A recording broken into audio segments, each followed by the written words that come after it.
The rain hammered against the cracked asphalt of East 105th Street in Cleveland's Glenville neighborhood on the night October 15, 2007, creating rivulets that carried away the detritus of urban decay. The street lights flickered intermittently, casting eerie shadows across the abandoned storefront, boarded-up houses that lined this forgotten corner of the city. Maria Santos, a 28-year-old social worker, had been making her way home from a late community meeting when her car broke down 3 blocks from the old Woodland Hills shopping center. Her silver Honda Civic sat disabled beneath a broken streetlight, steam rising from its overheated engine like ghostly fingers reaching toward the storm clouds above. The neighborhood was known for its high crime rate, but Maria had worked in these streets for years, helping families navigate the social services, and she felt relatively safe despite the late hour. Her cell phone showed no signal as she tried calling for the towers, likely overwhelmed by the severe weather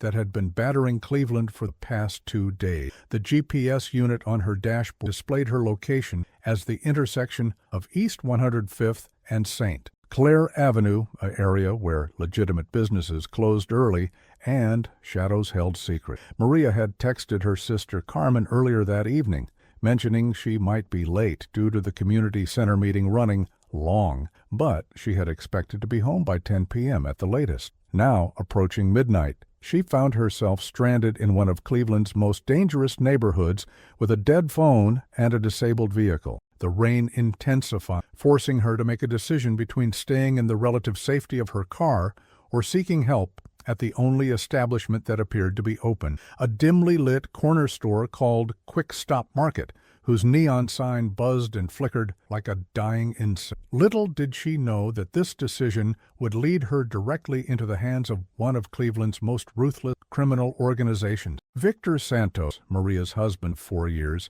had been pacing their living room since 11:30 p.m., his concern growing with. As a Cleveland police officer assigned to the 2nd District, he knew intimately the dangers that lurked in the city's forgotten corners, especially in neighborhoods like Glenville, where poverty and desperation created perfect breeding grounds for violence. Maria was never late without calling, and her failure to answer her phone sent alarm bells ringing through his mind with increasing intensity. He had already called her sister Carmen, her best friend Lisa, and the community center, where she had attended the meeting, but no one had seen or heard from her since she left the building at 9:45 p.m. The storm outside seemed to mock his growing anxiety, each thunderclap echoing the dread that was building in his chest like a physical weight. He grabbed his service weapon and badge, deciding to drive the route between the community center and their home in Lakewood, hoping to find her car broken down somewhere along the way. The search began within hours of Maria's disappearance, as Victor's fellow officer responded to his desperate calls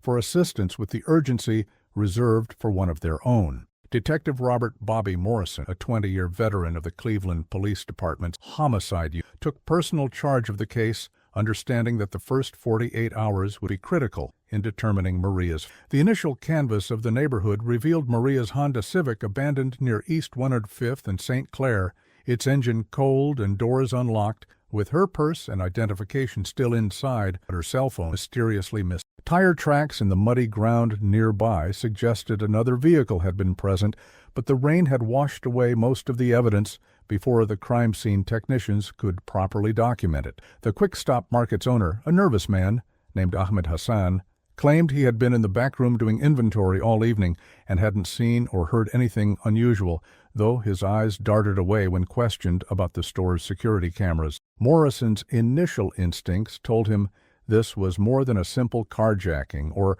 random crime of opportunity, especially given the methodical way the scene appeared to have been cleaned and the convenient absence of witnesses in an area that typically had late-night foot traffic. The detective had worked enough cases in Cleveland's underworld to recognize the hallmarks of organized criminal activity, the precise execution, the lack of physical evidence, and the wall of silence that immediately descended over the neighborhood like a suffocating blanket. Local residents who might normally cooperate with police suddenly developed collective amnesia, their eyes filling with fear whenever Maria's name was mentioned during door-to-door interviews. The Quick Stop Market's security system had mysteriously malfunctioned that evening, with the digital recorder showing only static during the crucial hours between 10 p.m. and 2 a.m., a technical failure that seemed far too convenient to be coincidental. Morrison knew he was dealing with professionals, but he had no idea that Maria's disappearance would lead him into a labyrinthine world of corruption that reached into the highest levels of Cleveland's political and law enforcement establishment. The Santos family's world shattered completely when 72 hours passed without any credible leads or ransom demands, transforming their hope into the kind of desperate anguish that settles into families like a permanent shadow. Victor took leave from his police duty, unable to concentrate on anything other than finding his wife, while Carmen organized search parties, combed through Cleveland's abandoned buildings, vacant lots, and waterfront areas with the methodical persistence of the grieving. Maria's parents, who had emigrated from Puerto Rico 30 years earlier to build a better life for their family, found themselves reliving the helplessness they had felt as newcomers in a strange land, watching their daughter's face appear on missing person flyers that were taped to telephone poles of the city. The local media picked up the story with initial enthusiasm, running segments about the missing social worker who had dedicated her life to helping Cleveland's most vulnerable populations, but public attention began to wane as days turned into weeks without dramatic development. Friends and colleagues from the Social Services Office organized vigils and fundraisers, keeping Maria's memory alive even as the official investigation seemed to stall against a wall of silence and disappeared evidence. The family hired a private investigator, a former FBI agent named Thomas Garrett, who brought fresh eyes to the case but quickly discovered the same dead ends that had frustrated the police. A neighborhood full of people who claimed to know nothing, security conveniently erased, and physical evidence that seemed to have been sanitized. Detective Morrison threw himself into Maria Santos's case with the obsessive intensity of a man haunted by unanswered questions, working 18-hour days that began before dawn and ended well past. His investigation expanded beyond the immediate crime scene to encompass a broader examination of criminal activity in the Glenville neighborhood, where he discovered a disturbing pattern of disappearances and unexplained deaths that stretched back over 5 years. The detective's partner, Sarah Chen, a rising star in the department with a reputation, meticulous attention to detail, joined him in mapping out connections between missing persons cases that had previously been handled by different units and jurisdictions. Their evidence board grew into a complex web of photographs, timelines, and red string that connected seemingly unrelated incidents across Cleveland's East Side, revealing what appeared to be a systematic campaign of intimidation and elimination, targeting specific types of victims. Morrison's superiors initially supported his expanded investigation, but their enthusiasm began to cool as his inquiries started touching on sensitive areas involving prominent local businesses and political figures. The detective sensed resistance building within the department itself, though he couldn't yet identify its source or understand the full implications of the opposition he was encountering. The breakthrough came 6 months after Maria's disappearance, when Morrison discovered that 3 other missing persons 2 years had last been seen near businesses owned by a shell corporation called Midwest Development. Chen's research into the company's structure revealed a maze of subsidiary corporations and offshore accounts that seemed designed to obscure the identity of the actual owners and operators. The detective duo spent weeks following paper trails through corporate filings, property records, and tax documents, slowly uncovering connections to known associates of the Torino crime family, a Cleveland-based organization with suspected ties to drugs, human trafficking, and money laundering operations. Their investigation revealed that Midwest Development Holdings owned not only the Quick Stop Market where Maria was last seen, but also a network of seemingly legitimate businesses, including several restaurants, a trucking company, and multiple residential properties throughout Cuyahoga County. Morrison began surveillance operations on these properties, documenting the flow of people and vehicles with the systematic patience of a hunter tracking dangerous prey. However, his efforts were repeatedly undermined by what appeared to be advance warning reaching the subjects of his investigation, suggesting that information about the police activities was being leaked from within the department itself. The corruption within Cleveland's law enforcement and political establishment ran deeper than Morrison had initially suspected, creating a web of compromised officials who actively worked to protect the Torino organization's criminal enterprise. Captain William Bill Kowalski, Morrison's immediate supervisor and a 30-year veteran of the force, had been receiving monthly payments of $5,000 from Vincent Torino through a series of intermediaries and front companies for over a decade. Kowalski used his position to redirect investigations away from Torino interests, reassign detectives who got too close to sensitive cases, and ensure that critical evidence disappeared from property rooms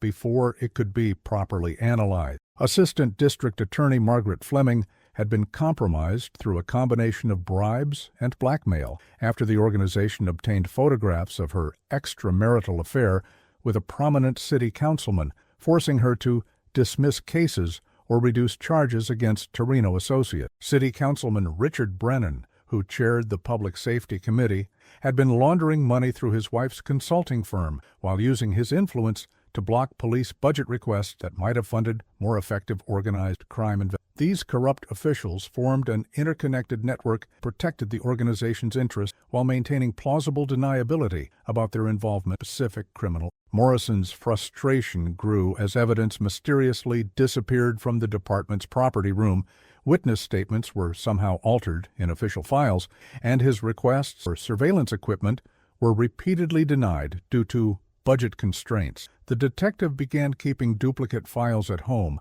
documenting not only the original investigation, but also the suspicious patterns of interference he was encountering within his own department. Chen noticed that their conversations were being monitored when details from their private discussions appeared in defense attorney motions filed in unrelated cases involving known Torino associates. The two detectives developed elaborate codes and communications, meeting in public places like libraries and coffee shops to discuss sensitive aspects of their investigation away from department facilities they no longer trusted. Morrison's marriage began to suffer under the strain of his obsession, as his wife Rebecca complained that he had become distant and paranoid, jumping at shadows and seeing conspiracies everywhere. The detective knew he was walking the line between legitimate investigation and career suicide. Maria Santos's face haunted his dream, driving him forward despite the mounting evidence that powerful forces were working against. Private investigator Thomas Garrett's parallel investigation yielded similar results,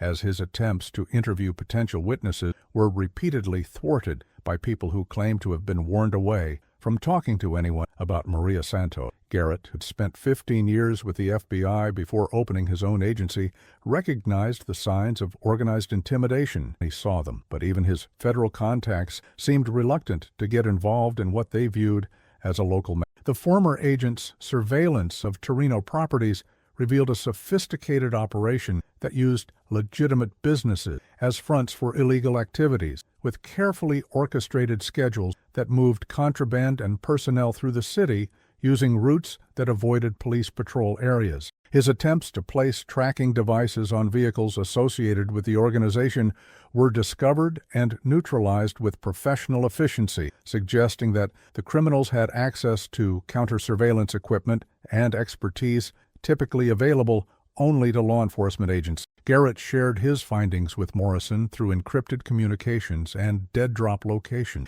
as both men realized they were fighting an enemy that had infiltrated the very institutions supposedly dedicated to justice and public safety. The private investigator's background in federal law enforcement made him acutely aware of the jurisdictional limitations that local criminals could exploit, but his contacts in the FBI seemed strangely uninterested in pursuing what appeared to be a textbook case of organized crime and official corruption. As the first anniversary of Maria's disappearance approached, Victor Santos found himself caught between his loyalty to law enforcement and his growing suspicion that the system he had sworn to serve was actively working against finding his. The police officer had been quietly conducting his own investigation, using his access to department databases and his relationship with street-level informants to gather information that might have been overlooked in the official inquiry. His efforts revealed a disturbing pattern of witness intimidation and evidence tampering that seemed to originate from within the police department itself, forcing him to confront the possibility that his colleagues were not just incompetent, actively corrupt. Victor's relationship with Detective Morrison became strained as both men struggled with their department integrity while trying to maintain professional obligation and The grieving husband found himself isolated from his fellow officers, who viewed his persistent questions and independent investigation as implied criticism of their competence and dedication. Carmen Santos organized a memorial service on the first anniversary of Maria's disappearance, drawing hundreds of community members who shared stories about her impact on their lives. But the event was marred by the obvious absence of senior police officials who had previously promised the family their continued support and dedication to solving the case. The second year of investigation brought a series of false leads that seemed designed more to waste time and resources than to provide genuine assistance in finding Maria. An anonymous tip led Morrison and Chen to a warehouse in Cleveland's Industrial Flats district, where they spent 3 days conducting a meticulous search that yielded nothing more than old shipping containers and decades of accumulated dust and debris. The tip had been called in by a voice using electronic distortion, claiming that Maria was being held in the facility by human traffickers who planned to move her out of the country within days. The urgency of the supposed threat forced the police to deploy significant resources, including K-9 units, crime scene technicians, and surveillance teams, all of which were diverted from other active investigations during the operation. Morrison later discovered that the warehouse had been recently cleaned and that security footage from nearby businesses showed unusual activity in the area just days before the tip was received, suggesting that the entire operation had been orchestrated to misdirect their investigation. The detective began to suspect that someone with access to investigative details was feeding information to the criminals,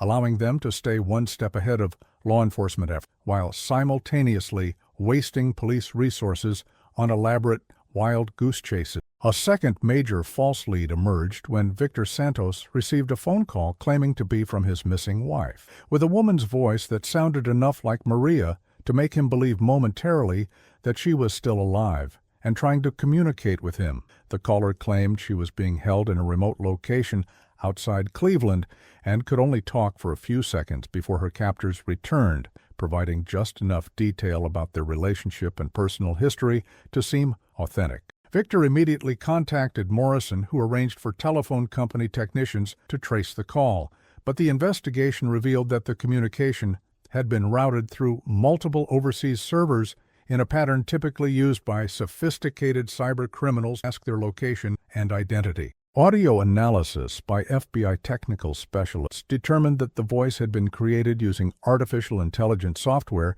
capable of synthesizing speech patterns from recorded samples, likely obtained from Maria's voicemail messages or social media videos. The psychological impact on Victor was devastating, as the brief hope that his wife was still alive gave way to the realization that someone was cruel enough to manipulate his grief for their own purposes. Morrison added voice synthesis technology to his growing list of sophisticated tools being employed against their investigation, further evidence that they were dealing with a highly organized and well-funded criminal operation. The investigation took another frustrating turn when Chen discovered what appeared to be surveillance footage showing Maria entering a hotel in downtown Cleveland 3 days after her disappearance, accompanied by an unidentified male companion. The quality of the video was deliberately degraded, making positive identification impossible, but the woman's height, build, and general appearance seemed consistent with Maria's physical characteristics, providing enough similarity to demand a comprehensive investigation. Hotel records showed that the room had been registered to a John Smith, who provided false identification, claimed to remember cleaning the room and finding evidence that it had been occupied by a woman matching Maria's description. Morrison and Chen spent weeks following up on every detail, interviewing hotel employees, analyzing the footage with advanced enhancement software, and cross-referencing credit card transactions and telephone records from the area during the relevant time period. Their investigation eventually revealed that the footage had been professionally edited, the woman's face digitally altered to resemble Maria Santos, and that several hotel employees had been paid to provide false testimony about cleaning the room. Sophistication of the video manipulation required expensive software and considerable technical, again suggesting that their adversaries had access to resources far beyond typical street-level criminals. Morrison's investigation into the false leads themselves began to reveal patterns that pointed toward a coordinated campaign of disinformation designed to exhaust police resources while providing cover for the real criminals to eliminate evidence and witnesses. Each false lead required significant manpower to investigate properly, pulling detectives away from more productive lines of inquiry and creating a paper trail that made it appear as though the department was actively pursuing all available options. The timing of the leads seemed designed to coincide with periods when Morrison was making progress on legitimate aspects of the case, suggesting that someone with access to investigative reports was monitoring their activities and intervening at critical moments. Chen noticed that several of the anonymous tips had been called in using phones that were later traced to prepaid devices purchased at stores owned by Midwest Development Holdings, creating a circular pattern that led back to the same criminal organization they suspected of being involved in Maria's original disappearance. The detective duo began treating the false leads as evidence themselves, documenting the resources and methods used to create each one as part of their growing case against what they now understood to be a sophisticated criminal conspiracy with connections throughout Cleveland's power structure. The psychological warfare being waged against the investigation extended beyond simple misdirection to include personal threats and intimidation aimed at the investigators. Morrison found his car vandalized on multiple occasions, with tires slashed and windows broken in patterns that suggested professional work rather than random acts of vandalism, and security cameras in the police parking garage mysteriously malfunctioned whenever these incidents occurred. Chen received anonymous letters at her home address containing detailed information about her daily routines, her daughter's school schedule, and her elderly mother's medical appointment, making it clear that she and her family were under surveillance by individuals who could strike at any time. Thomas Garrett's office was burglarized twice, with the intruders taking only files related to the Santos case while leaving valuable equipment and other client files untouched, and his attempts to install enhanced security systems were repeatedly defeated by criminals who seemed to have access to the latest counter-surveillance technology. Victor Santos found himself under internal investigation for excessive overtime and improper use of department resources, charges that threatened his career and pension, while effectively restricting his ability to pursue independent leads in his wife. The message being sent was clear. Anyone who persisted in investigating Maria Santos' disappearance would face escalating consequences that extended beyond their professional lives to threaten their families and personal safety. As the second anniversary of Maria's disappearance approached, the Santos family found themselves trapped in a nightmare of uncertainty and false hope that showed no signs of ending.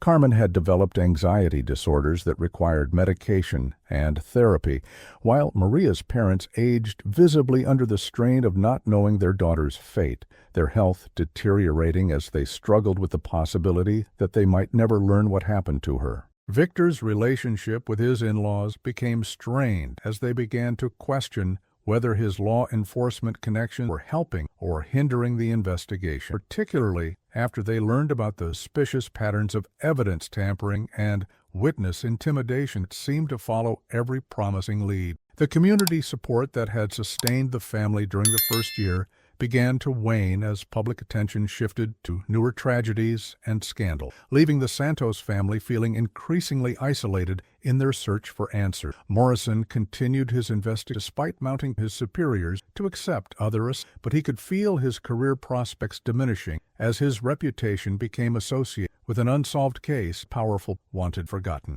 The detective knew that time was working against them as memories faded, witnesses disappeared, and evidence continued to be systematically destroyed by enemies who seemed to have unlimited resource and patience in their efforts to bury the truth about Maria's fate. Morrison's investigation reached a turning point when Chen discovered a pattern of unusual financial transactions flowing through small businesses in Cleveland's Little Italy neighborhood. Transactions that seemed designed to launder money while maintaining the appearance of legitimate commercial activity. Her analysis of banking records revealed that dozens of restaurants, grocery stores, and service businesses were processing credit card transactions far exceeding what their visible customer traffic could reasonably support, suggesting a sophisticated money laundering operation that used legitimate businesses. The detective pair spent weeks conducting surveillance on these establishments, documenting the flow of personnel and vehicles,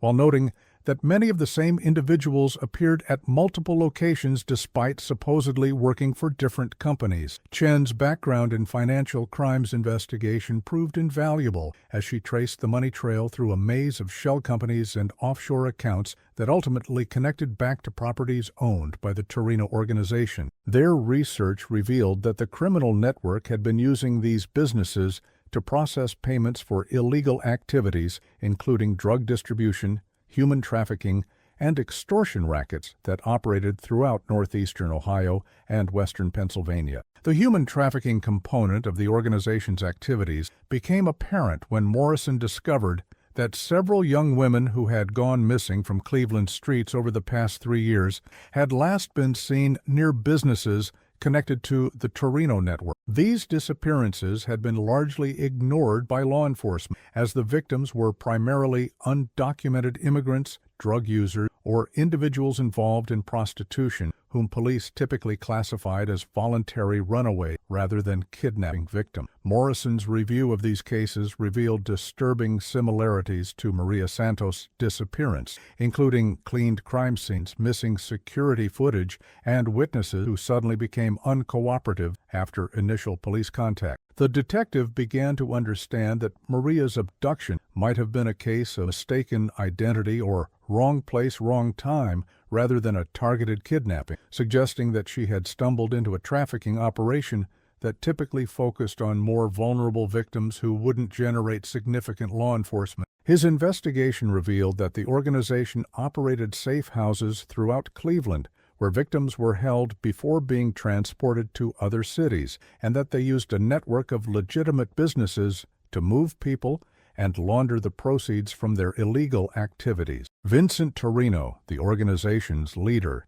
had built his criminal empire through a combination of old-school violence and modern business practices that allowed him to operate with relative impunity in Cleveland's changing economic landscape. The 62-year-old crime boss had started as a low-level enforcer for traditional organized crime families in the 1980s, but had gradually built his own organization by recruiting younger criminals who were more comfortable with technology and modern financial instruments. Torino's operation differed from traditional mafia families in its willingness to engage in human trafficking and its extensive use of corruption to protect its activities, maintaining a network of compromised officials that extended from street-level patrol officers to judges and prosecutors. His organization operated with corporate-like efficiency, using sophisticated communication systems, professional money laundering techniques, and carefully planned logistics that made their illegal activities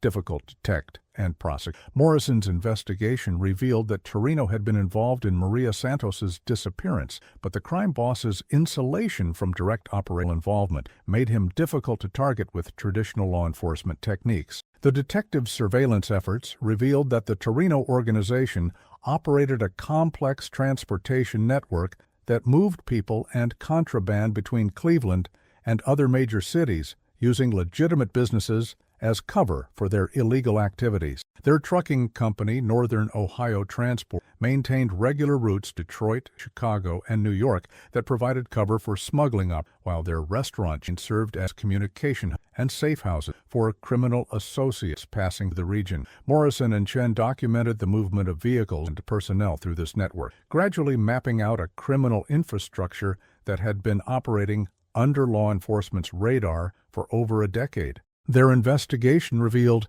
that the organization had been successful, in part because they targeted victims who were unlikely to generate significant police attention, including illegal immigrants, drug users, and individuals involved in prostitution who could disappear without triggering intensive law enforcement. The detectives realized that Maria Santos's case had generated unusual attention precisely because she was a middle-class professional with family connections to law enforcement, making her disappearance much more difficult for the organization to manage than their typical victims. Chen's analysis of communication patterns revealed that the Torino organization used a sophisticated system of encrypted messaging and code words that made their conversations difficult to intercept and interpret, even when law enforcement agencies managed to monitor their communications. The criminals had learned from the mistakes of previous organized crime families, avoiding telephone conversations about sensitive topics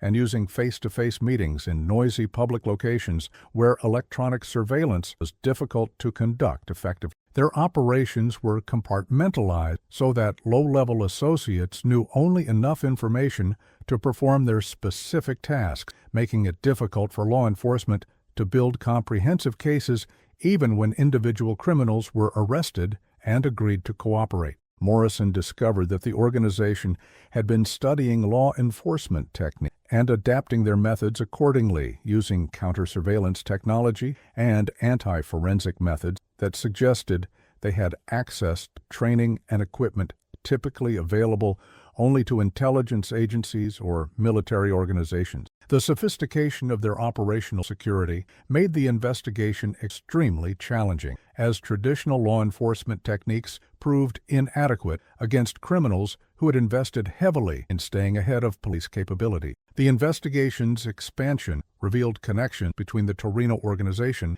and similar criminal networks operating in other major cities, suggesting that Maria Santos's disappearance was part of a much larger criminal conspiracy that extended far beyond Cleveland's borders. Morrison's contacts in other law enforcement agencies provided information about similar cases in Detroit, Chicago, and Buffalo, where young women had disappeared under circumstances that matched the patterns he had identified in Cleveland. The detective began to understand that they were dealing with a regional or potentially national criminal network that specialized in human trafficking and had developed sophisticated methods for avoiding law enforcement detection and prosecution. His investigation revealed that the organization had been successful, in part because they operated across multiple jurisdictions, making it difficult for any single law enforcement agency to develop a comprehensive understanding of their activities and organizational structure. The complexity of the case grew beyond what a local police department could reasonably handle, leading Morrison to begin reaching out to federal agencies for assistance, though his efforts were hindered by the corruption within his own department that made it difficult to trust official channels of communication and coordination. Detective Morrison's decision to launch an unauthorized surveillance operation marked a dangerous escalation in his as he realized that official channels had been compromised and that conventional law enforcement methods would never penetrate Torino organized sophisticated defenses. Working with Chen and a small group of trusted officers who were kept ignorant of the operation's true scope, Morrison began conducting around-the-clock surveillance of key Torino properties, using personal vehicles and equipment purchased with their own money to avoid creating official records. Their surveillance revealed that the criminal organization operated on predictable schedules, with certain locations becoming active during specific hours and personnel moving between properties according to patterns that suggested careful operational planning and security protocols. The detective team documented license plates, photographed individuals, and recorded the timing of activities while maintaining enough distance to avoid detection by the sophisticated counter-surveillance systems they knew the criminals employed. Morrison's military background from his time in the Army Rangers proved invaluable. He planned observation positions and rotation schedules that maximized coverage while minimizing the risk of discovery by targets who were trained to identify law enforcement surveillance. The surveillance operation revealed that the Torino organization's human trafficking activities centered around a seemingly abandoned warehouse complex in Cleveland's industrial district, where victims were processed before being moved to other locations throughout the region. Chen's observations documented a pattern of activity that suggested the facility was used as a temporary holding location, with young women being brought to the site during late-night hours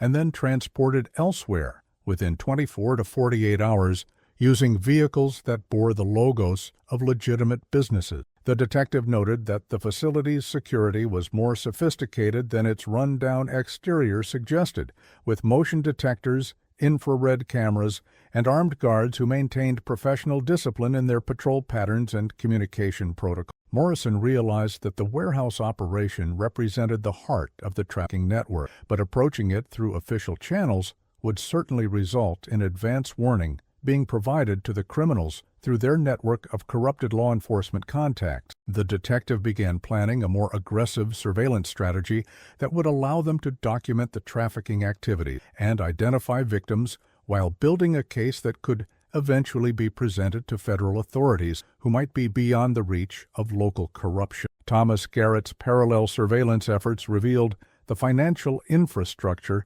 that supported the Torino organization's criminal activities, as the private investigator used his federal law enforcement contacts to analyze banking records and financial transactions that pointed toward money laundering operations of staggering scope. His investigation revealed that the organization was processing millions of dollars annually through their network of legitimate businesses, using sophisticated accounting to disguise the source of their revenue while maintaining the appearance of successful commercial enterprise. Garrett's surveillance of banking activities revealed patterns of cash to electronic transfers that coincided with known trafficking operations, providing evidence that could potentially be used to prosecute the organization's financial crimes, even if direct evidence of human trafficking remained elusive. The private investigator shared his findings with Morrison through encrypted communications and dead-drop exchanges, as both men understood that their investigation had reached a level where discovery would likely result in violent retaliation against them and their families. Garrett's surveillance also revealed that the organization was expanding its operation, with new properties being acquired and additional personnel being recruited, suggesting that their criminal enterprise was growing rather than contracting despite increased law enforcement attention. The surveillance operation took a dramatic turn when Chen observed what appeared to be Maria Santos entering the warehouse complex during a late-night observation, though the distance and lighting conditions made positive identification impossible. The detective immediately contacted Morrison, who rushed to the scene with camera equipment capable of long-range photography, but by the time he arrived, the individual had disappeared inside the building and did not emerge during the remainder of their watch. Analysis of Chen's photographs revealed a woman of approximately Maria's height and build, but the image quality was insufficient to make a definitive identification, leaving the detectives uncertain whether they had witnessed a breakthrough in the case or fallen victim to another elaborate deception. Morrison's attempts to get closer to the warehouse for better surveillance were frustrated by the facility's sophisticated security system, which detected his approach from distances that made effective photography impossible while alerting the guards to the presence of unauthorized observers. The detective realized that conventional surveillance methods would never provide the quality of evidence needed to document what was happening inside the facility, leading him to consider more aggressive investigative techniques that would put him and his team at significant personal and professional risk. Morrison's surveillance team expanded their operations to include electronic monitoring of communications between Torino associates, using equipment borrowed from other departments and techniques learned during advanced training courses that most local law enforcement agencies couldn't afford to provide. Their electronic surveillance revealed that the organization used code words and encrypted messaging systems to coordinate their activities, but careful analysis of communication patterns allowed the detectives to identify when trafficking operations were being planned and executed. Chen's technical skills proved invaluable as she learned to interpret the criminals' coded language and predict their activities based on communication, allowing the surveillance team to position themselves to document specific operations while avoiding the random patrol schedule that might lead to accidental discovery. The electronic surveillance also revealed the extent of corruption within Cleveland's law enforcement and political establishment, as the detectives intercepted communications that clearly indicated advance warning was being provided about police activities and investigation. Morrison realized that their unofficial surveillance operation was probably the only law enforcement activity in Cleveland that remained secret from the criminal organization. But he also understood that discovery would likely result in the immediate termination of his career to possible criminal prosecution for unauthorized use of surveillance equipment. The psychological toll of the extended surveillance operation began to affect Morrison and Chen as they spent months watching criminal activities they were powerless to stop through official channels, witnessing what they believed to be evidence of human trafficking while being unable to rescue the victim. Their unofficial status meant they couldn't request backup or support from other law enforcement agencies, and their knowledge of departmental corruption made them reluctant to share information with colleagues who might compromise their investigation. Morrison's marriage reached a breaking point as his obsession with the case consumed increasing amounts of his time and attention, while Chen struggled to balance her surveillance duty responsibilities as a single mother caring for an elderly parent. The detectives found themselves isolated from their colleagues and superiors who viewed their dedication to the Santos case as evidence of poor judgment and inability to accept the limitation of police work. Their surveillance operation had provided them with extensive intelligence about the Torino organization's criminal activities, but they lacked the authority and resources to act on their information, leaving them frustrated witnesses to crimes they were sworn to prevent and investigate, but powerless to stop through legitimate means. Morrison's investigation reached a critical juncture when he discovered that Captain Kowalski had been actively sabotaging the Santos case from within the police department, using his position to misdirect resources, suppress evidence, and provide advance warning to the Torino organization about investigative activities. The detectives' analysis of case files revealed a pattern of missing reports, altered witness statements, and misplaced physical evidence that coincided with periods when significant progress had been made in investigation, suggesting systematic interference rather than administrative incompetence. Morrison's surveillance of his own superior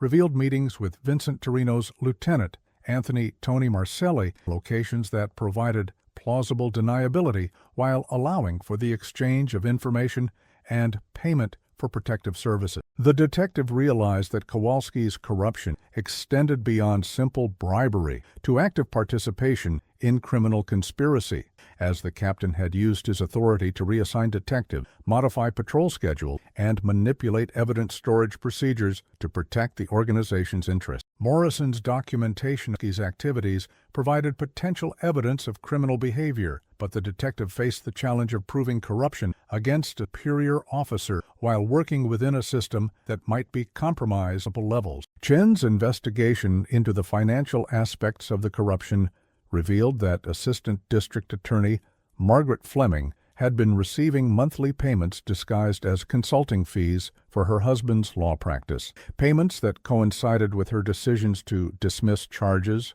or reduce sentences for individuals connected to the Torino organization. Fleming's manipulation of prosecutorial discretion had allowed dozens of Torino associates to avoid serious consequences for their criminal activities, creating a climate of impunity that enabled the organization's expansion and sophistication over the past decade. The detective's analysis of court records revealed that Fleming had consistently found procedural reasons to dismiss cases involving Torino associates while pursuing maximum penalties against defendants who had no connection to the organization, suggesting a deliberate pattern of favoritism that went far beyond normal prosecutorial discretion. Chen discovered that Fleming's corruption had been facilitated by blackmail as well as bribery after the organization obtained compromising photographs of her extramarital affair with City Councilman Richard Brennan, providing them with multiple forms of leverage to ensure her continued course. The prosecutor's corruption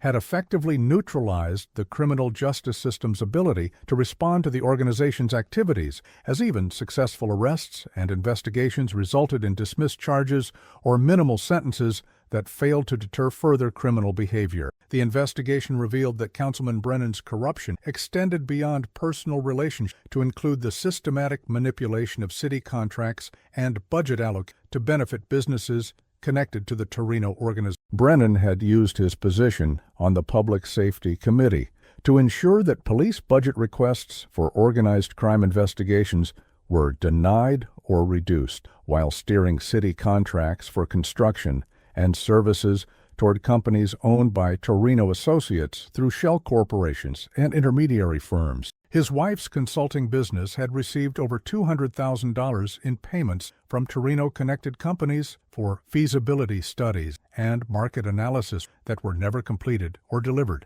providing a mechanism for laundering bribes, maintaining the appearance of legitimate business transactions. Brennan's influence had also been used to suppress zoning investigations and building code enforcement actions against properties used by the organization for their criminal activities, allowing them to operate safe houses and processing facilities without interference from city inspectors or regulatory agencies. Morrison's surveillance revealed that Brennan met regularly with Vincent Torino at a private social club in Cleveland's Little Italy neighborhood, where they discussed upcoming city council votes and police department activities that might affect the organization's interests. The scope of corruption extended into Cleveland's judicial system through Judge Patricia Romano, who had been appointed to the bench 5 years earlier with strong support from political figures who were later revealed to have connections to the Torino organization. Romano's court had become a preferred venue for cases involving Torino associates, where defense attorneys routinely requested transfers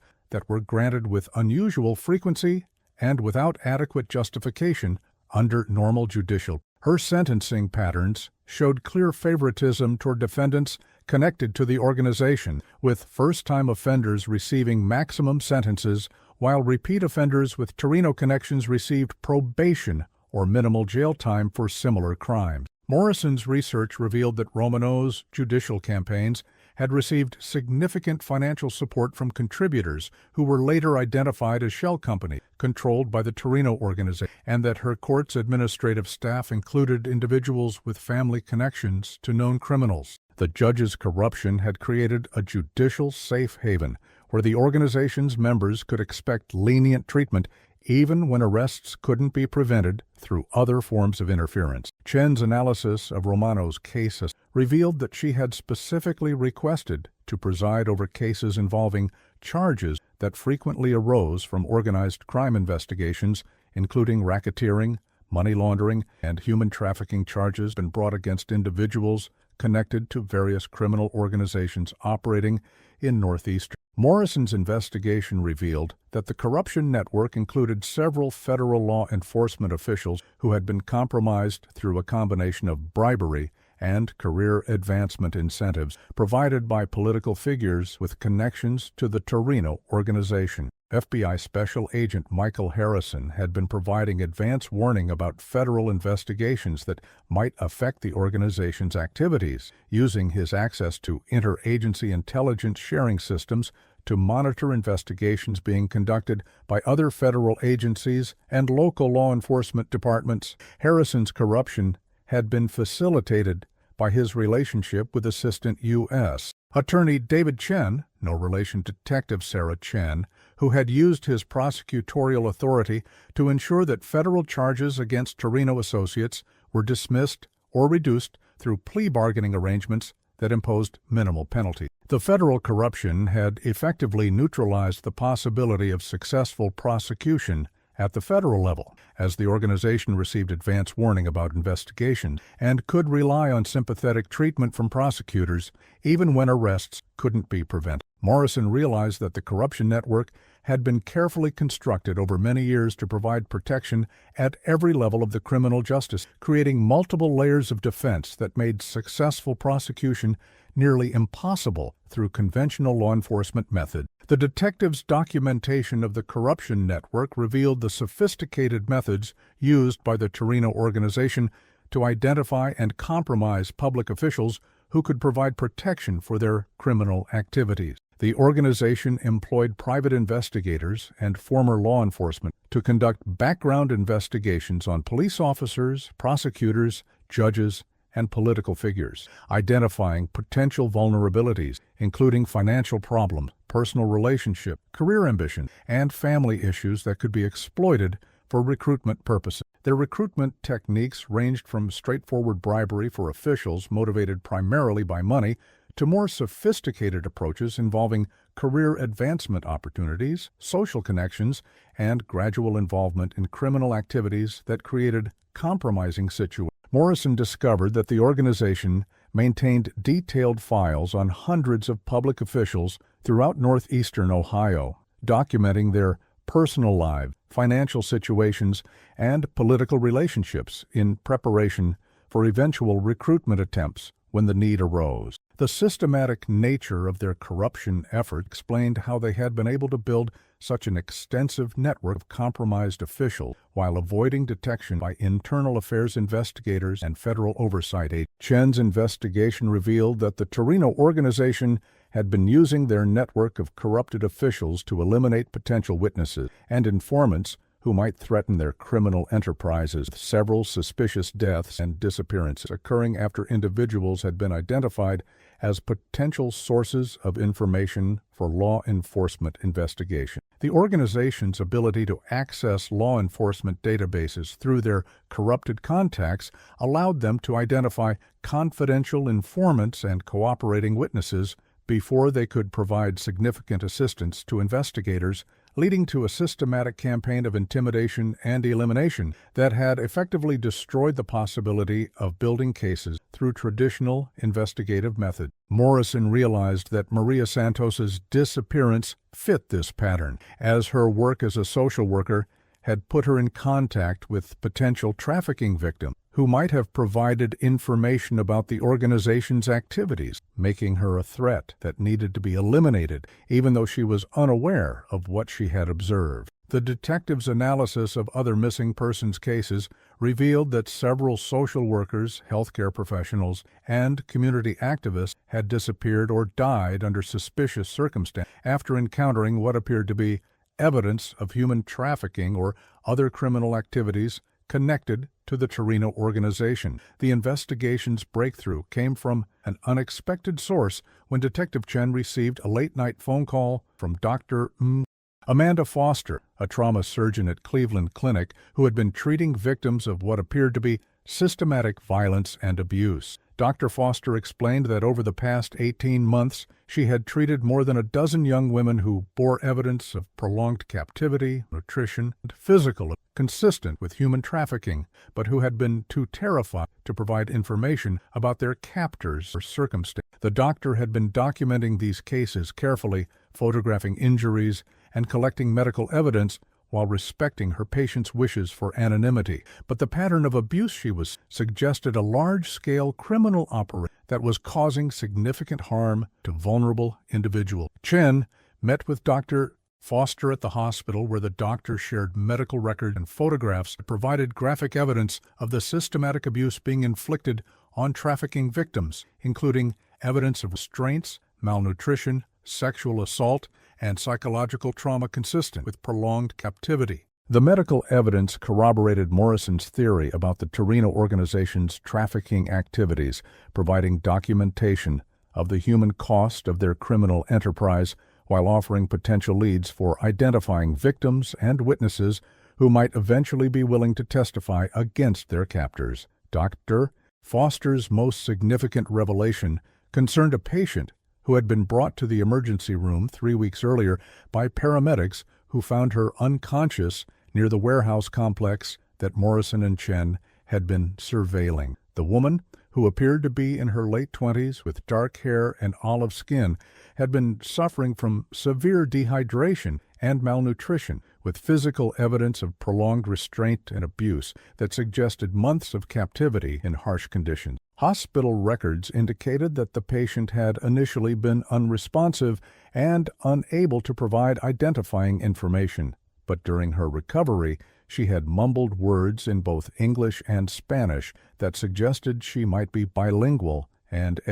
characteristics that matched Maria Santos' background and linguistic abilities. Dr. Foster had attempted to question the patient's circumstances, but the woman had become extremely agitated whenever staff members asked about her identity or how she had come to be injured, suggesting psychological trauma associated with her captivity experience. The doctor explained that the patient had been transferred to a psychiatric facility for treatment of severe anxiety and post-traumatic stress disorder, but that her physical characteristics and circumstances suggested she might be connected to the trafficking that Chen had described during their meeting. Chen immediately contacted the psychiatric facility where the unknown patient was being treated, identifying herself as investigating human trafficking and requesting permission to interview the woman potential victim. The facility's director, Dr. Robert Martinez, initially refused to allow the interview due to the patient's fragile psychological condition, but agreed to permit limited contact after Chen explained the potential connection to other trafficking victims and ongoing criminal investigation. The detective's first meeting with the patient, who was listed in hospital records only as Jane Doe, took place in the presence of Dr. Martinez and a trauma counselor who specialized in working with trafficking victims, with strict limitations on the duration and scope of questioning to protect the patient's mental health. Jane Doe appeared to be in her late 20s with physical characteristics consistent with Maria Santos's description, but months of abuse and malnutrition had altered her appearance sufficiently to make positive identification difficult without additional evidence such as dental records or DNA testing. The patient's initial response to gentle questioning was promising, as she seemed to recognize Chen as a police officer and showed signs of wanting to communicate. But her attempts to speak were interrupted by panic attacks and dissociative episodes that suggested severe psychological trauma. The breakthrough in Jane Doe's case came when Chen brought Maria Santos's sister, Carmen, to the psychiatric facility for what Dr. Martinez described as family notification protocols used to help trafficking victims reconnect with their support system. Carmen's emotional reaction upon seeing the patient was immediate and overwhelming, as she recognized subtle physical characteristics and mannerisms that convinced her the patient was indeed her missing sister. Despite significant changes in appearance caused by months of abuse and captivity, Jane Doe's response to Carmen's presence was equally dramatic, as the patient began crying and reaching toward Carmen while attempting to speak words that were initially unintelligible but gradually became recognizable as "Carmen" and "help me," suggesting that her memory and linguistic abilities beginning to return under the influence of familiar stimuli. Dr. Martinez documented the interaction carefully, noting that the patient's vital signs and neurological responses indicated genuine recognition and emotional connection rather than confused or delusional behavior, providing medical evidence to support the family's identification of the patient as Maria Santos. The psychiatric team immediately began implementing specialized treatment protocols for recovered trafficking victims, while Chen initiated procedures for collecting DNA evidence and other forensic materials that could provide definitive confirmation of the patient's identity. DNA testing confirmed within 48 hours that Jane Doe was indeed Maria Santos, providing definitive proof that she had survived nearly 18 months of captivity and abuse at the hands of the Torino organization. The confirmation of Maria's identity created a complex situation for law enforcement, as her condition made it unclear whether she would be able to provide testimony about her captors and experiences, while her rescue created an opportunity to build a comprehensive case against the trafficking network if her recovery progressed sufficiently to allow detailed interviews. Morrison worked with federal prosecutors to ensure that Maria's treatment and protection were prioritized while preserving the possibility of eventually obtaining testimony that could be used in criminal proceedings against the organization responsible for her captivity. Victor Santos was notified of his wife's recovery and rushed to the hospital, where his reunion with Maria was both joyful and heartbreaking, as he struggled to comprehend the extent of trauma she had endured while celebrating her survival against overwhelming odds. The Santos family's long nightmare of uncertainty had ended with Maria's recovery, but her condition made it clear that the healing process would require extensive time and professional support to address both her physical injuries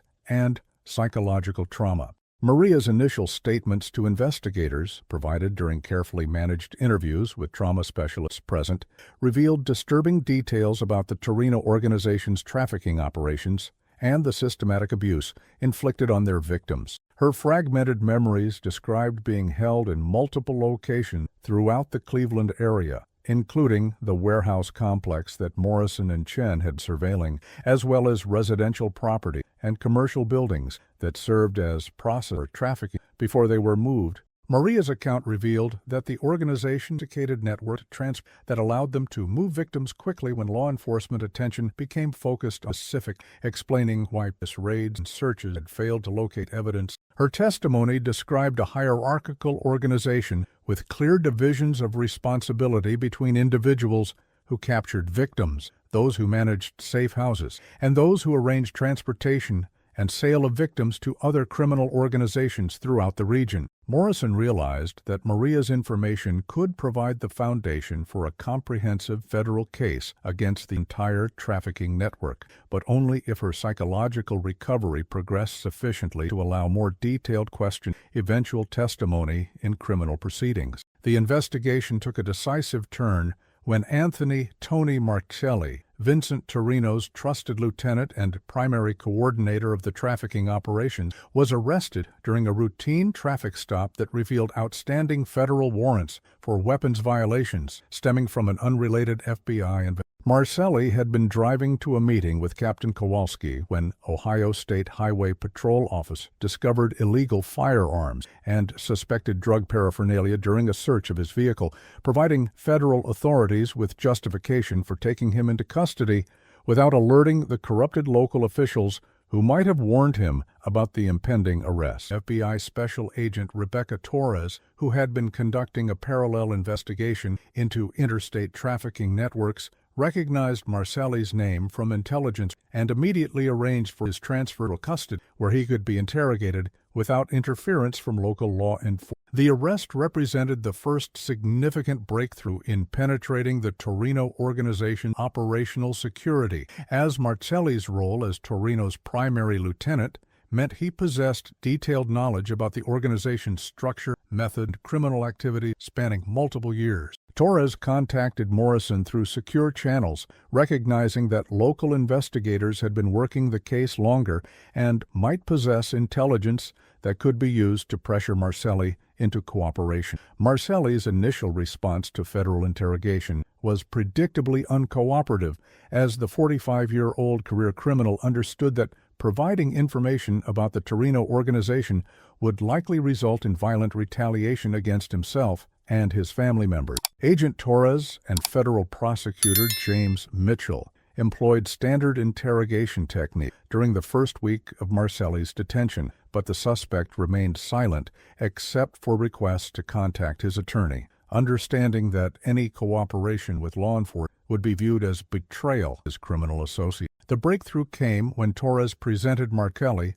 with evidence that Vincent Torino had been secretly negotiating with federal authorities through an intermediary, suggesting that the organization's leader was preparing to sacrifice his subordinates to avoid prosecution himself. The evidence, which had been carefully fabricated by federal agents based on their understanding of organized crime dynamics, suggested that Torino had been providing information about Marcelli's activities while positioning himself for a favorable plea agreement that would result in minimal prison time. Torres's psychological manipulation played on Marcelli's knowledge of organized crime history, where leaders frequently betrayed their subordinates when facing serious criminal charges, creating doubt about his loyalty obligations to an organization that might already be planning his abandonment. The fabricated evidence of Torino's cooperation included doctored surveillance photographs showing the crime boss meeting with federal agents, altered financial records suggesting he had been providing information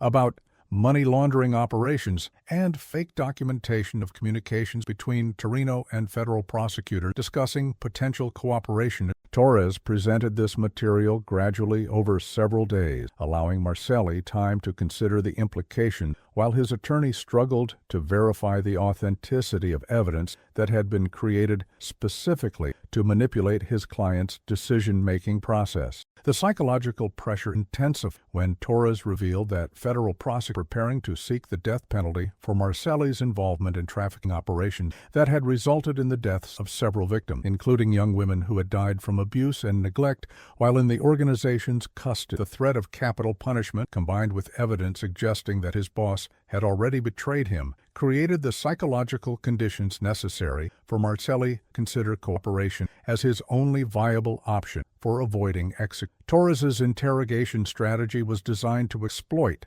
the fundamental mistrust that exists within criminal organizations, where loyalty is always conditional and self-preservation ultimately takes precedence over organizational solidarity. Marcelli's decision to cooperate came suddenly during his 8th day in federal custody, when he requested a private meeting with Agent Torres and Prosecutor Mitchell to discuss potential cooperation in exchange for life imprisonment rather than the death penalty. His initial statements provided confirmation of the Torino organization's involvement in human trafficking, money laundering, and official corruption, but Torres pressed for specific details about Maria Santos's kidnapping and the locations where trafficking victims had been held. Marcelli's confession revealed that Maria's abduction had indeed been a case of mistaken identity, as the organization had been targeting a different woman who was believed to be providing information to law enforcement about their activities. But Maria had been in the wrong place at the wrong time when their operatives moved to eliminate the... His detailed account of the kidnapping operation provided law enforcement with specific information about the individuals involved, the methods used to transport Maria to captivity, and the locations where she had been held during her 18 months of imprisonment. Marcelli's cooperation agreement required him to provide information about all aspects of the organization's criminal activities, including the network of corrupted officials who had protected their operations and the specific methods used to identify and eliminate potential witnesses and informants. The confession revealed the full scope of the Torino organization's trafficking operation, which had been processing dozens of victims annually through a network that extended from Cleveland to major cities throughout the Midwest and eastern United States. Marcelli described in disturbing detail the methods used to acquire victims, including kidnapping operations targeting vulnerable individuals, as well as more sophisticated recruitment schemes that lured victims with false promises of employment or relationships before forcing them into captivity.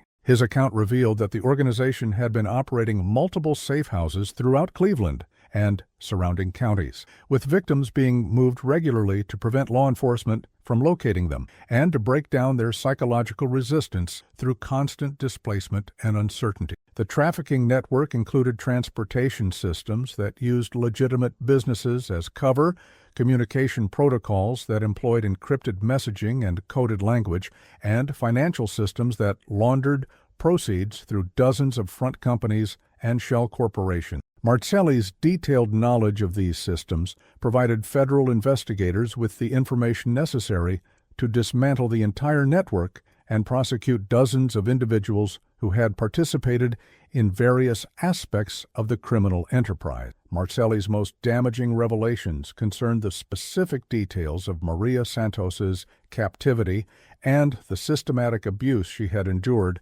at the hands of the organization's operatives. His confession described how Maria had been held in multiple locations throughout her captivity, including the warehouse complex that Morrison had been surveilling, as well as residential property and commercial buildings that served as processing centers for trafficking victims. The detailed account revealed that Maria had been subjected to psychological torture designed to break her resistance and prevent her from attempting escape, including isolation, sleep deprivation, malnutrition, and threats of violence against her family members. To communicate, Marcelli's description of the abuse was clinical in its detachment, reflecting the organized nature of the trafficking operation and the systematic methods used to control victims through physical and psychological manipulation. His confession provided prosecutors with evidence of specific federal crimes, including kidnapping, human trafficking, conspiracy, and violations of civil rights under color of law,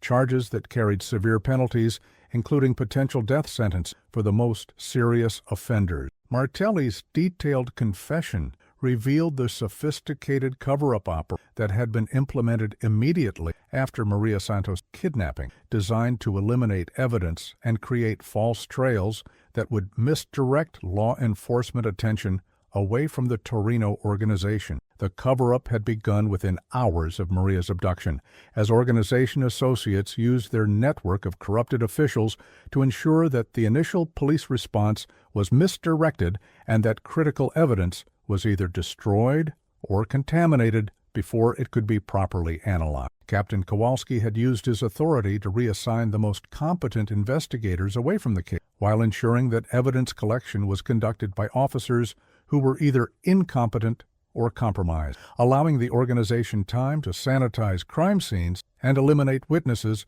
who might have provided useful information. The false leads that had consumed so much investigative time and resources had been deliberately created by the organization using sophisticated technology and carefully planned deception operations designed to exhaust police resources while providing cover for their evidence elimination. The confession revealed that Ahmed Hassan, the owner of the quick stop market where Maria was last seen, had been a willing participant in her kidnapping rather than an innocent bystander, and that his store had served as a coordination point for trafficking operations in the Glenville neighborhood for several years. Hassan had been recruited by the organization through a combination of financial incentives and threats, with his business serving as both a legitimate front for money laundering operations and an operational base for identifying and acquiring potential trafficking victims. On the night of Maria's disappearance, Hassan had been instructed to disable his security system and create a plausible story about equipment malfunction, while organization operatives used the store as a staging area for the kidnapping operation that had been planned for several days in advance. Martelli's account revealed that Maria had been lured into the store under the pretense of using the telephone to call for help with her disabled vehicle, but had instead been subdued by operatives who had been waiting inside the building for the right opportunity to act without witnesses or surveillance documentation. The detailed confession described the specific methods used to transport Maria from the kidnapping site to the organization's initial holding facility, revealing the sophisticated logistics that allowed the criminals to move victims through Cleveland without detection by law enforcement patrols or surveillance systems. The transportation had been accomplished using a legitimate ambulance service that was owned by a Torino associate, with Maria being sedated and transported under the cover of a medical emergency that would not attract attention from police officers or curious civilians. The ambulance had been equipped with medical equipment that could maintain victims in sedated states during transportation, while radio communications with dispatchers created false records of medical emergencies that provided cover for the vehicle's movements through the city. Martelli revealed that this transportation method had been used dozens of times to move trafficking victims, with corrupted emergency medical services personnel participating in the kidnapping operations in exchange for regular payments and protection from prosecution for their other criminal activities. The confession provided disturbing details about the systematic psychological torture endured during her captivity, designed to break her resistance and create the psychological dependence that would prevent her from attempting escape or seeking help even when opportunities presented themselves. The organization's operatives had been trained in interrogation and psychological manipulation techniques that were used to destroy victims' sense of identity and hope, while creating learned helplessness that made them compliant and manageable. Maria had been held in isolation for weeks at a time, deprived of adequate food and medical care, while being subjected to constant threats of violence against her family members if she attempted to resist or communicate with the outside world. The psychological abuse had been combined with physical torture that left minimal visible evidence, including stress positions, temperature manipulation, and sensory deprivation techniques that caused severe psychological trauma while avoiding injuries that might alert medical personnel if victims were eventually covered by law enforcement. Martelli's account revealed that the organization had been monitoring law enforcement investigations into Maria's disappearance through their network of corrupted officials, allowing them to stay ahead of police efforts while adjusting their cover-up operations to address specific investigative development. The false leads that had frustrated Morrison's investigation had been created in response to specific investigative activities, with the organization using their advanced knowledge of police plans to create elaborate deceptions that would waste time and resources while providing opportunities to eliminate evidence and witnesses. The sophisticated video manipulation and voice synthesis technologies that had been used to create false evidence required expensive equipment and technical expertise that the organization had acquired specifically for counterintelligence operations against law enforcement investigation. Martelli revealed that Vincent Torino had invested heavily in a logical capability, understanding that modern law enforcement investigation could be defeated through superior technology and advanced intelligence about investigative methods and objectives. The confession described the organization's systematic elimination of potential witnesses and informants who might have provided useful information to law enforcement investigators, revealing that several individuals who had been identified as persons of interest in Maria's case had been murdered or intimidated into silence before they could be properly interviewed. The witness elimination program had coordinated through the organization's network of law enforcement who provided advance warning about these interview schedules and witness protection measures, allowing criminal to target individuals before they could provide significant assistance. Martelli revealed that at least 6 potential witnesses had been killed during the 18 months following Maria's disappearance, with their deaths being made to appear accidental or the result of unrelated criminal activity to avoid attracting additional law enforcement attention. The systematic nature of the witness elimination program demonstrated the organization's sophisticated understanding of criminal investigation procedures and their commitment to protecting their operations through violence and intimidation when other methods proved insufficient. The arrest operation, coordinated by federal authorities and uncorrupted local law enforcement officers, began at dawn on March 23, 2025, with the simultaneous raids on 17 locations throughout Cleveland and surrounding counties identified through Martelli's cooperation, corroborating intelligence gathered during the extended investigation. FBI agents, DEA personnel, and U.S. Marshals executed federal warrants for the arrest of Vincent Torino, Captain Kowalski, Assistant District Attorney Fleming, Councilman Brennan, Judge Romano, and 32 additional defendants charged with conspiracy, racketeering, human trafficking, kidnapping, murder, and corruption under the Racketeer-Influenced and Corrupt Organizations Act. The coordinated operation was planned with military precision to prevent advance warning from reaching the targets through corrupted communication channels, with federal agents using secure communication protocols and compartmentalized operation that limited advance knowledge to personnel whose loyalty had been verified through extensive background investigation. Morrison and Chen participated in the arrest of Vincent Torino at his residence in Cleveland Heights, where the crime boss offered no resistance but demanded to speak with his attorney, understanding that his decades-long criminal career had finally reached its inevitable conclusion through the betrayal of his most trusted lieutenant. The raids yielded extensive physical evidence that corroborated Martelli's confession and provided additional documentation of the organization's criminal activities, including financial records, communication equipment, weapons, personal items belonging to trafficking that had been kept as trophies by various organizations. Federal agents discovered Maria Santos's purse and identification in Vincent Torino's home office, along with photographs and personal belongings from dozens of other victims whose fates remained unknown, providing evidence of the organization's extensive criminal activities spanning more than a decade. And the warehouse facility that had been the focus of Morrison's surveillance operation yielded forensic evidence of systematic abuse and captivity, including restraint devices, surveillance equipment, and DNA evidence from multiple victims that supported charges of kidnapping and human trafficking against numerous defendants. Search warrants executed at the homes and businesses of corrupted officials revealed extensive documentation of bribery scheme, including bank records, correspondence, and recorded communications that provided evidence of the conspiracy to protect the trafficking organization from law enforcement investigation and prosecution. Recovery of additional victims during the arrest operation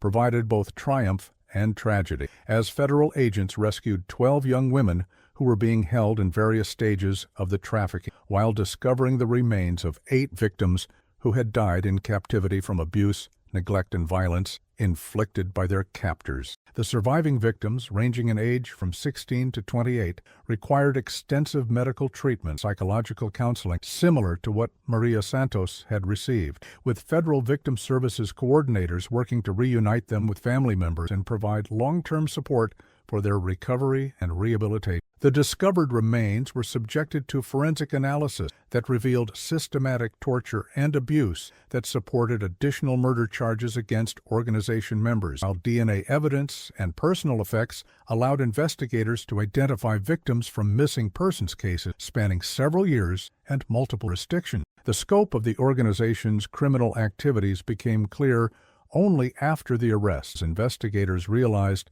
they had uncovered one of the most extensive human trafficking networks ever prosecuted in the United States, with victims numbering in the hundreds and criminal proceeds estimated in the tens of millions of dollars. Maria Santos's recovery continued slowly but steadily in the months following the arrest, as she worked with trauma specialists to address the psychological damage inflicted during her 18 months of captivity, while gradually providing more detailed testimony that strengthened the federal prosecution's case. Her reunion with Victor was complicated by the extent of her psychological trauma, which made normal relationships difficult. She struggled to readjust to freedom and safety after prolonged captivity and abuse. Carmen Santos became Maria's primary caregiver during her recovery, taking leave from her own career to provide the constant support and supervision that Maria required as she gradually regained the ability to function independently in normal society. Dr.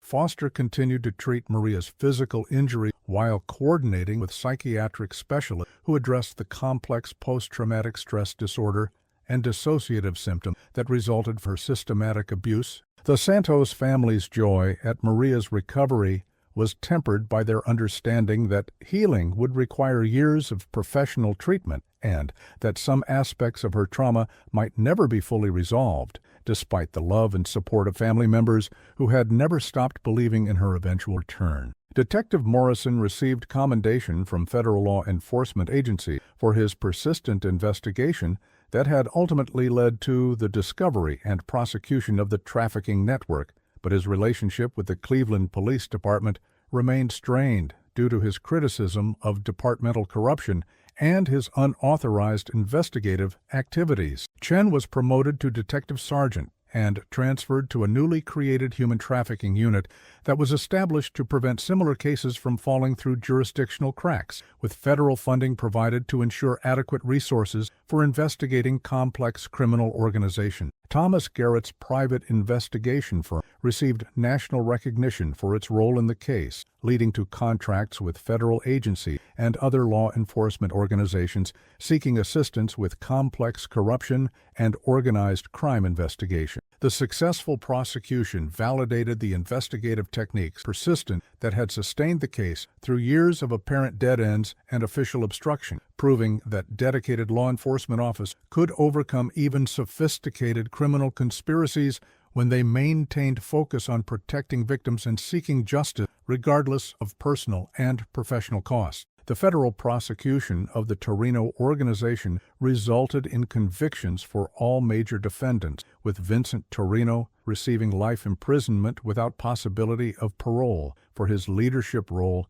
in the trafficking conspiracy that had resulted in multiple deaths and the systematic of dozens of victims over more than a decade. Captain Kowalski, Assistant District Attorney Fleming, Councilman Brennan, and Judge Romano each received substantial prison sentences for their corruption and participation in the conspiracy, with their convictions sending a clear message about the consequences of betraying public trust to protect criminal organizations. Martelli's cooperation agreement resulted in a life sentence rather than the death penalty that federal prosecutors had originally sought, though he remained in protective custody due to threats from other criminal organizations who viewed his testimony as betrayal of organized crime principle. The comprehensive nature of the federal prosecution effectively dismantled the entire trafficking network, with asset forfeiture proceedings recovering millions of dollars in criminal proceeds that were used to fund victim services and law enforcement training programs designed to prevent similar criminal conspiracy from developing in other jurisdictions. The case's resolution brought a measure of justice and closure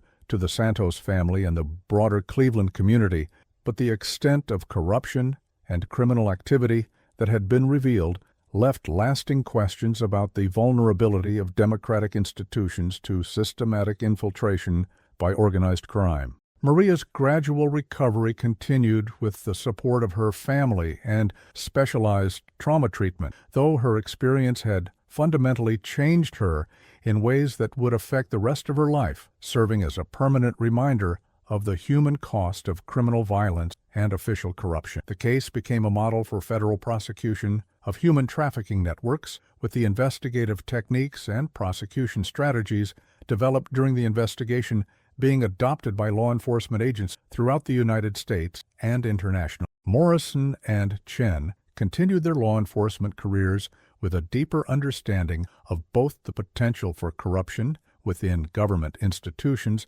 and the importance of persistence and integrity in protecting society's most vulnerable members from those who would exploit them for profit. The legacy of the case extended beyond the specific convictions and rescued victims to influence federal legislation, law enforcement training, and public awareness about human trafficking, ensuring that Maria Santos's suffering had ultimately contributed to protecting other potential victims from similar fates. The DNA evidence that definitively broke the case came not from sophisticated forensic analysis, but from a discarded pizza box found in Vincent Torino's garbage during the final raid, containing genetic material that linked him directly to Maria's captivity and providing the definitive proof that convinced the last holdout jurors during his trial. The ironic simplicity of this crucial evidence, discovered 17 years after the investigation began due to administrative delays in the federal court system, demonstrated how even the most sophisticated criminal organizations could be undone by simple mistakes and routine police work. Maria Santos's survival and recovery, while incomplete, represented a triumph of human resilience over organized evil, while the successful prosecution of her captors validated the dedication of law enforcement officers who refused to abandon hope even when faced with seemingly insurmountable obstacles and systematic corruption. The case closed with Maria beginning a new chapter of her life, forever changed but finally free, while the men and women who fought for her justice continued their work protecting other potential victims from the shadows that still lurked in Cleveland.